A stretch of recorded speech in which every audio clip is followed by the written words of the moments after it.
when I was asked, it was not a question of, am I going to look silly in a turkey suit?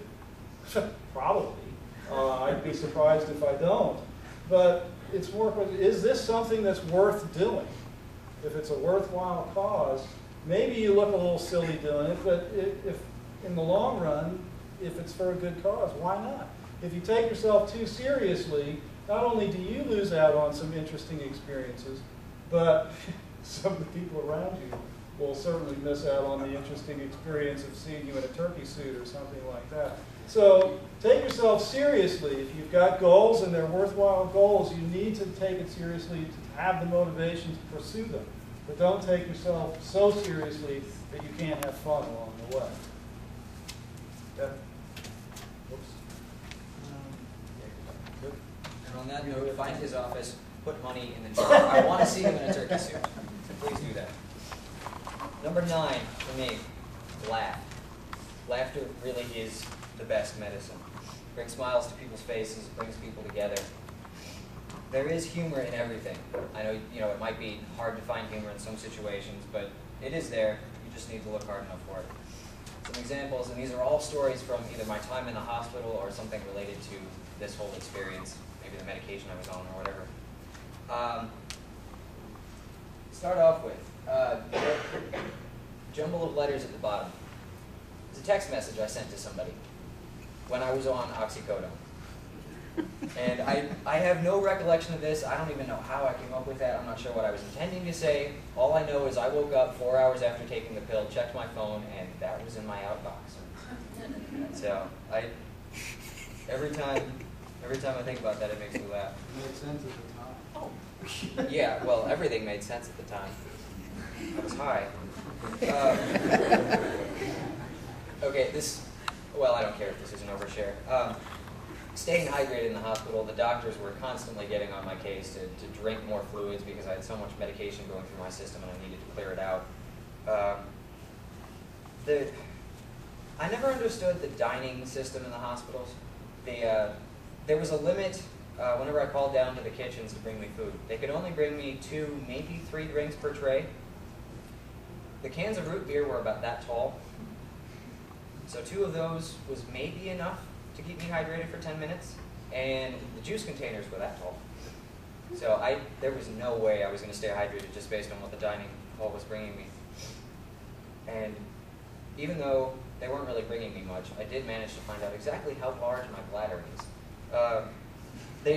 One of the other things they had me do was measure the input and the output in terms of liquids, and if you think about the 32-ounce Gatorade containers, the pretty big ones, that's about how much my bladder can hold. And I know this firsthand because one trip to the bathroom, I was able to fill about 29 ounces worth. I have a lot of respect for my bladder now, and I'm not sure where it stores all that liquid and where it goes, but it's down there somewhere. And I was also able to measure all my trips to the bathroom because I had an IV stand that I was attached to. And every time I went to the bathroom and came back, I walked around the IV stand once, and the cable that was connecting me to the IV stand did 1 loop around the IV stand, so I could just count how many times I'd gone in the middle of the night. That was all on the first trip to the hospital. And then I got out, and when I was getting ready for the second trip in, they had me try out a medication just to make sure I wouldn't get seizures from it. I think it's called clonazepam. But one of the side effects is memory loss. Actually, these shoes, I don't remember buying them. While I was on the medication, taking the test dose, I went out to the store and apparently bought these. I came home the next morning, I rolled out of bed, looked down next to the bed and said, where the hell did those shoes come from? I have never seen them before. But I don't know, somehow I bought them. And I don't think I told you this, and I'm sorry if I give you a heart attack, but I also ran into somebody's garage door with my car. Yeah, I don't think I told you that. No, I don't remember. And then when I got into the second hospital room at the University of Chicago, and my mom also found this amusing. I had a whole bunch of posters. If you ever find yourself in the hospital, make sure you make the room feel like home. Bring posters from home, bring video game systems, bring whatever, but make it feel like home. I had two posters that really stand out in my memory. One was a poster of Gandhi, and the other was a poster of the Boondock Saints. And those who have seen the Boondock Saints know exactly what a contrast that is between one of the most violent and profanity-laden movies out there and Gandhi. And then when I got out of the hospital and was stuck in an apartment, every single time we had people come to visit, my mom felt the need to order deep dish pizza. Maybe it was just because we were in Chicago and the people hadn't had it before, I don't know. I cannot eat deep dish pizza anymore. Every time, I walked into the house about 2 weeks ago and there was a deep dish pizza cooking. And I could smell it the instant I walked in and I yelled, "Who bought deep dish? Get it out of here." So I had cancer and I spent 2 months in the hospital and who knows how much time stuck in an apartment with that woman. But I managed to laugh every day. Every single day. And it's the laughter that got me through that experience. Life is not that bad. And life with laughter is amazing. Okay. Whenever possible, say yes. You've got choices in life. You can say yes to this. You can say no to that. But whenever possible, say yes. You need to be open to new experiences and new opportunities. If you're constantly saying no, you're shutting yourself off from a lot of those opportunities. To give you an example, back in the mid-90s, or the early 90s, my wife and I had been, Kevin was about 5, 6 years old at the time. We were trying to have some more kids. Things weren't working out. And Diane said, "Well, how about if we adopt?"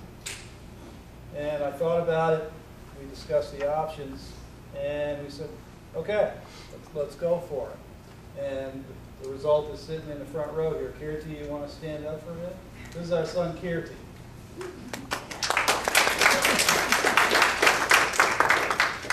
Kirti has been an amazing addition to our family. I would have missed out on having him as a member of my family if I had said no. We have a daughter, Pooja, who we also adopted from India. She's not here. She's at driver's ed right now. That's a whole nother experience. In saying yes. Like, "Dad, can you take me driving?" Yes. But if you say no to some of these opportunities, they have been a tremendous addition to my life, to Diane's life. I can't imagine life without them. These are the types of things when you happen to say yes to things that you may not normally have considered.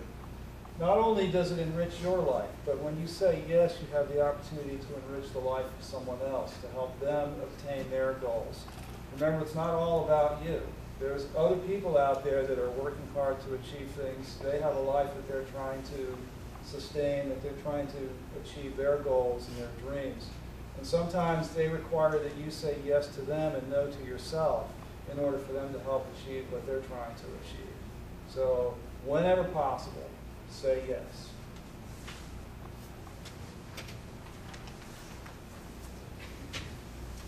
Going along with that, don't ever be afraid of change. Just because it's always been that way doesn't mean it's the right way to go. To give you an example, normal people take 4 years to complete college, usually. Cancer aside, it still would not have taken me 4 years, and it's not going to. At this point, I'm on track, maybe 6 years if I'm lucky. So there's nothing wrong with taking your own path and doing something different. Another example. Standards in society. I was actually on Facebook the other day, and one of those status updates pops up because Facebook is wonderful and stalks everybody for you. You don't even have to do any work. The status had to do with men and women and the different roles they play in society, and one of the comments was that we can't change people's opinions of pre-existing male dominance. It's just part of our past, and people will always be stuck there. Well, that's exactly the attitude that perpetuates these opinions. And I don't believe that's true in the slightest. Our generation has the power to decide what legacy we leave behind.